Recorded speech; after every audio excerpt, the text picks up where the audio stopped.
కల్వకుంట్ల కుటుంబంలో కలహాలు నానాటికి పెరుగుతున్నాయా? అందులో భాగంగానే పార్టీ మీ జాగీరా, అక్కకి హక్కులు లేవా అంటూ ఇప్పుడు నెటిజన్లు కేటీఆర్ని కేసీఆర్ని ప్రశ్నించేటువంటి పరిస్థితికి వచ్చింది అంటే అవుననే సమాధానం ఇస్తున్నారు కొంతమంది రాజకీయ విశ్లేషకులు. ఈ నేపథ్యంలోనే అసలు కల్వకుంట్ల కుటుంబంలో బీఆర్ఎస్లో ఏం జరగబోతుంది, ఏం జరుగుతుంది అనేది మనం పూర్తి స్థాయిలో విశ్లేషణ చేసుకుందాం. ప్రస్తుతం మనతో పాటున్నారు ప్రముఖ రాజకీయ విశ్లేషకులు, ప్రముఖ సీనియర్ జర్నలిస్ట్ డివిఎస్ గారు. సార్తో మాట్లాడదాం. సార్ నమస్తే. సార్ నమస్తే. కల్వకుంట్ల కుటుంబంలో కలహాలు నానాటికి పెరుగుతున్నాయని, అందులో భాగంగానే ఇప్పుడు నెటిజన్లు కవిత గారికి మద్దతు తెలుపుతూ అసలు పార్టీ మీ జాగీరా అన్నట్లుగా, అసలు మీ అక్కకి హక్కులు లేవా అన్నట్లుగా కేటీఆర్ని ప్రశ్నిస్తూ కేసీఆర్ని ప్రశ్నిస్తూ కొంతమంది ఇప్పుడు కమెంట్లు పెడుతూ ఉన్నారు. ఏంటి సార్ అసలు కల్వకుంట్ల కుటుంబంలో ఏం జరుగుతుంది, ఏం జరగబోతుంది? అంటే కాట్లాట, ఆస్తుల కోసం కాట్లాట, పదవుల కోసం కాట్లాట. మనం చూసాం వైఎస్ కుటుంబంలో ఏది జరుగుతుందో కల్వకుంట్ల కుటుంబంలో కూడా అదే జరుగుతుంది. అంటే వీళ్ళు ముఖ్యమంత్రి పదవులను అడ్డం పెట్టుకుని అక్రమ ఆస్తులు 1000 కోట్లు దండుకున్నారని, ఇప్పుడు వాటి యొక్క వాటాల తేడాలు సేమ్ ఎపిసోడ్. ఏది అక్కడ అన్నా చెల్లి యుద్ధం, ఇక్కడ ఆంధ్రప్రదేశ్లో జగన్మోహన్ రెడ్డి వర్సెస్ షర్మిల, ఇక్కడ అన్నా చెల్లి కాట్లాట. ఎవరు? కేటీఆర్ లేకపోతే కవిత. కాకపోతే రెండింటి మధ్య తేడా ఉంది. అక్కడ షర్మిలకేమో టోటల్గా అన్యాయం జరిగింది, ఆస్తుల్లో అన్యాయం జరిగింది, లేకపోతే పదవుల్లో అన్యాయం జరిగింది. మొత్తం అక్కడ అన్న గంప కొత్తగా నెత్తినేసుకున్నాడు. వాళ్ళ తండ్రి చనిపోయాడు. ఎవరు? రాజశేఖర రెడ్డి బతికుంటే ఇవాళ షర్మిలకి అన్యాయం జరిగేది కాదు. లేకపోతే అక్కడ తల్లి నలిగిపోతాను. ఎవరు? విజయమ్మ. అటు కొడుక్కి చెప్పలేక, ఇటు కూతుర్ని ఒప్పించలేక అసలు కోర్టులో నిలబెట్టారు. ఎవరు? కొడుకే అమ్మని కోర్టులో నిలబెట్టాడు. అదొక డిఫరెంట్ అంకం. ఆ స్టోరీ వేరు. మరి ఈ స్టోరీ ఏంటంటావు నువ్వు? ఇది వాళ్ళ కల్వకుంట్ల కథ. ఈ స్టోరీలో తండ్రి బతుకున్నాడు. ఎవరు? కేసీఆర్. అక్కడ ఆయన పాస్ అన్నారు, అక్కడ రాజశేఖర రెడ్డి. ఇక్కడ ఈయన ఉన్నారు, ఇంకా పెద్ద దిక్కుంది. మరి ఇక్కడ షర్మిలకి జరిగిన అన్యాయం కవితకి జరగలేదు. కవితని లోక్సభకి పంపించారు, నిజామాబాద్ ఎంపీగా పనిచేశారు. తర్వాత ఆమె ఇప్పుడు ప్రజెంట్ ఎమ్మెల్సీగా ఉన్నారు. అంటే రాజకీయంగా కవితకేమీ అన్యాయం జరగలేదు, బీఆర్ఎస్లో కానీ లేదు కల్వకుంట్ల కుటుంబంలో కానీ. పదవుల్లో అన్యాయం కాదు ఇక్కడ. మరెందుకు కవిత లేఖ రాశారు? కవిత ఎందుకు ఇంత అసంతృప్తితో రగిలిపోతున్నారు?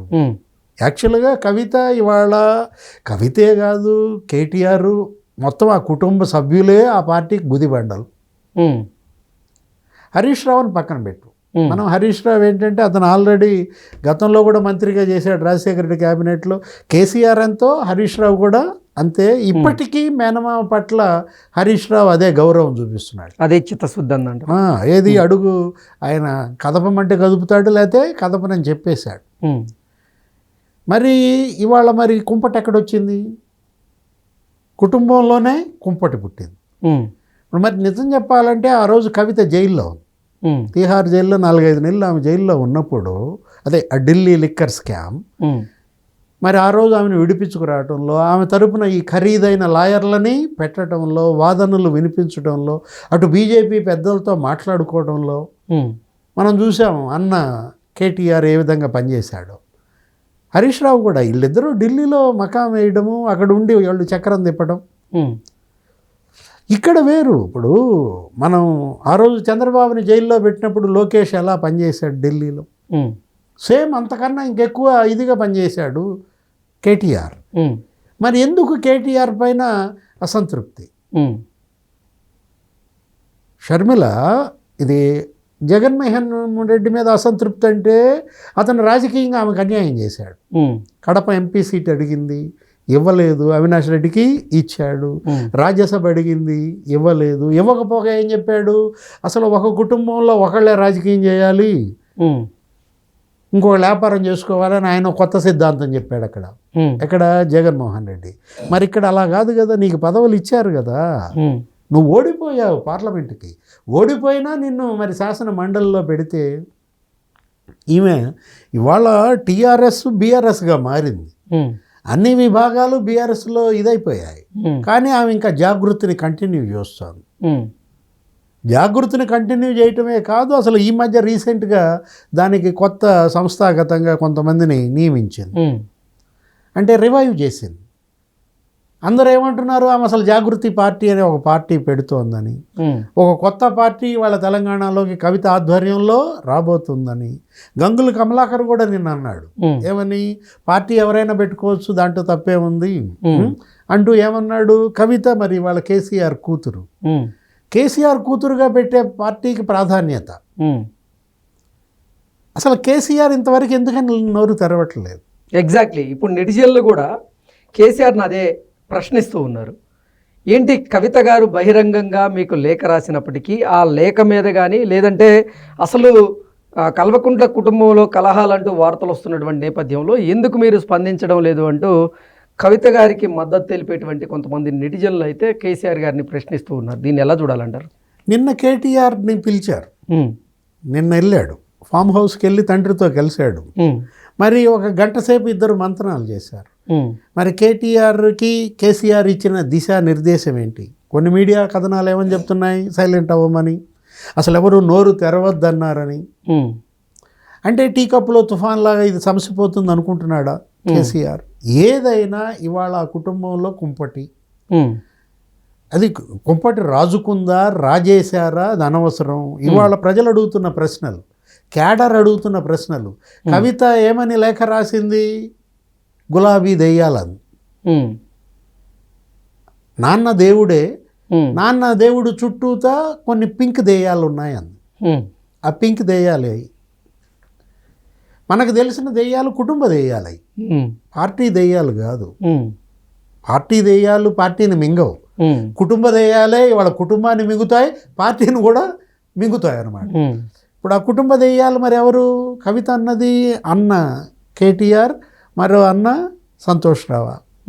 ఎందుకంటే అతను మరి కేసీఆర్ని ఎప్పుడు వెన్నంటుండేది సంతోష్ రావు. సంతోష్ రావుకు కవితకి మధ్య డబ్బు లావాదేవీల్లో తేడాలు వచ్చాయా? అసలు సంతోష్ రావే దీన్ని లీక్ చేశాడా? ఇప్పుడు ఈ లేఖ రాసింది ఎవరు? కవిత. రాసింది ఎవరికి? తండ్రికి. లీక్ చేస్తే కవిత చేయాలి, లేకపోతే కేసీఆర్ చేయాలి. మరి వీళ్ళిద్దరూ చేయలేదంటున్నారు. మరి చేసింది ఎవరు? సంతోష్ రావు చేశాడా, కేటీఆర్ చేశాడా? వీళ్ళిద్దరే దెయ్యాలా? దానికి కౌంటర్గా అన్నేమన్నాడు కేటీఆర్, మా పార్టీలో రేవంత్ కోవర్ట్లు ఉన్నారు అన్నాడు. రేవంత్ కోవర్ట్ ఎవరు? మనకేం తెలుసు? ఇప్పుడు కేటీఆర్ని దెయ్యమని చెల్లంటే చెల్లిని రేవంత్ కోవర్ట్ అని అన్నాడా? ఎందుకంటే కవితకి రేవంత్కి వ్యాపార సంబంధాలు అంటున్నారు. ఏదో కంపెనీలో ఇద్దరు డైరెక్టర్లుగా పనిచేశారని. అసలు రేవంత్ అందరినీ తిడతాడు కానీ కవితను ఒక మాట అండు, కవిత అందరినీ తిట్టుదు కానీ రేవంత్ను ఒక మాట అన్నదు. ఏదో లాజిక్లు తీసుకొచ్చారు. అంటే ఇప్పుడు బీఆర్ఎస్లో ఉన్న రేవంత్ కోవర్ట్ కవిత. అంటే ఇప్పుడు మీరు లక్ష్మణ్ బీజేపీ ఎంపీ ఒక మాట అన్నారు నిన్న. సార్ ఏమన్నారు? అసలు అక్కడ ఆ కుటుంబంలో కుంపటికి, ఈ కుటుంబంలో కుంపటికి, ఆ పార్టీలో ముసలానికి, ఈ పార్టీలో ముసలానికి ప్రధాన కారణం కాంగ్రెస్ అన్నాడు. ఏది? ఇప్పుడు జగన్ కొంపలో కుంపటి, షర్మిల అన్న వదిలిన బాణం, అన్నపై తిరగబడిన బాణం అంటూ ఆ షర్మిల ఇప్పుడు ఏ పార్టీ అధ్యక్షురాలు? ఆంధ్రప్రదేశ్ కాంగ్రెస్ పార్టీ అధ్యక్షురాలు. అక్కడ కుంపటి పెట్టింది కాంగ్రెస్సే, ఈ కుంపటి రాజేసింది కూడా కాంగ్రెస్సే అన్నది ఎవరు? లక్ష్మణ్. కానీ ఆమె మరి కాంగ్రెస్ పార్టీ అధ్యక్షురాలు. మరి ఇక్కడ కవిత కాబోయే కాంగ్రెస్ అధ్యక్షురాలా? లక్ష్మణ్ మాటల్లో మనం తీసుకుంటే ఇప్పుడు ఆమె కొత్త పార్టీ కనుక పెడితే ఆ పార్టీ ఎవరి ఓట్లు చీలుస్తుంది. ఇప్పుడు బీఆర్ఎస్ శ్రేణుల్లో, బీఆర్ఎస్ క్యాడర్లో జాగృతి తరఫున కేసీఆర్ కుమార్తెగా ఆమెకి గ్రామాన ఉన్నారు కార్యకర్తలు, పేరు పెట్టి పిలుస్తుంది. మీరు అన్నారు నెటిజన్స్ గ్వాలండే అన్నారు. అసలు కేటీఆర్ మీద నెటిజన్స్ మా అక్క వాటా ఏంటని అడుగుతున్నారు. పదవులన్నీ అన్నకేనా? పార్టీ మీ జాగీరా అంటే హక్కులు లేవా? ఇప్పుడు బీఆర్ఎస్ ఇవాళ నిట్ట నిలువున చీలిపోతుందా? కవిత ఇవాళ ఆ పార్టీని మొదలతో సహా నరికేస్తుందా? ఏం చేయబోతోంది కవిత? ఇప్పుడు అన్న వదిలిన బాణం అన్నపై తిరగబడిన బాణం, ఈ బాణాల గోడలు ఏంటో అన్నలే చెప్పాలి. ఏది మనం ఏం చెబుతాం? ఇవాళ లక్ష్మణ్ గారు అన్నట్టు అన్నలు ముందు మీ ఆస్తుల పంచాయతీ తెలుసుకోండి. ఓకే, మీ పార్టీలు నాశనం చేసుకోబాకండి. అక్కడ ఇటు ఆ పార్టీ నాశనం అయిపోయింది. ఏది జగన్మోహన్ రెడ్డి ఓటమికి ప్రధాన కారణం షర్మిల, సునీత, విజయమ్మ. ఇప్పుడు ఈ బీఆర్ఎస్ ఇక మొన్నేదో రజతోత్సవ సభ జరిపి బతికిందిరా నాయన బీఆర్ఎస్ అనుకున్నాం. దెబ్బకి మళ్ళా కవిత చంపేస్తోందా? ఓకే, ఈ రెండు ప్రధాన ప్రాంతీయ పార్టీలు ఇవాళ సంపన్న ప్రాంతీయ పార్టీలు. ఎవరిని కదిలిచ్చినా 3,000 కోట్లు ఉన్నాయి ఆ పార్టీలో ఈ పార్టీలో అకౌంట్స్ కనుక చూస్తే. మరి ఇంత సంపన్న పార్టీలు ఇవాళ ఈ పార్టీపై ఆధిపత్యం కోసం కవిత పోరాటమా, లేదు తండ్రి ఆస్తులపై ఆధిపత్యం కోసం పోరాటమా? ఏదైనా షర్మిల, కవిత చిరస్థాయిగా నిలిచిపోతారు. ఓకే, ఇద్దరు చెల్లెళ్ళు ఆ 2 కుటుంబాల్లో వీళ్ళ ఫోటోలు పెట్టుకోవాలి. ఓకే, ఆ 2 పార్టీల్లో కూడా వీళ్ళ ఫోటోలు పెట్టుకోవాలి. Okay sir, thank you so much.